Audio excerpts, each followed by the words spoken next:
নমস্কাৰ নিউজৰ বাতৰিলৈ স্বাগতম জনাই ষ্টুডিঅ'ৰ মজিয়াত মই পল দাস চাহক আজিৰ বাতৰি বহু চৰ্চিত অসমীয়া ছবি হোমৱৰ্কৰ পোষ্টাৰ উন্মোচন কৰা হয় এটি গাম্ভীৰ্যপূৰ্ণ অনুষ্ঠানেৰে গুৱাহাটীত নিউজৰ এক ৰিপৰ্ট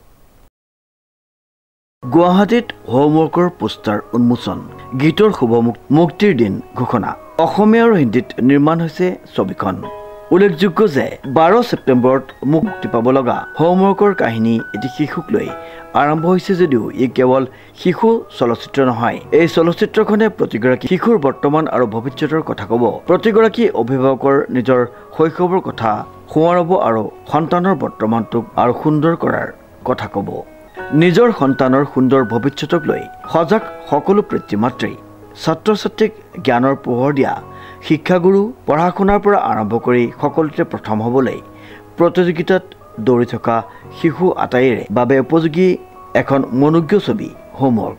মূল নায়ক শিশু যদিও এই কাহিনীৰ প্ৰতিটো চৰিত্ৰই সমাজৰ বিভিন্ন স্তৰৰ লোকক সাঙুৰি লৈছে প্ৰতিনিধিত্ব কৰিছে বিভিন্ন বয়স আৰু বৃত্তিৰ মানুহক আমি দেখি থকা ভাবি থকা আৰু ব্যক্তিগত অভিজ্ঞতাৰ পৰা সৃষ্টি হোৱা এই কাহিনী 12 ছেপ্টেম্বৰত মুক্তি লাভ হ'ব ছবিখনে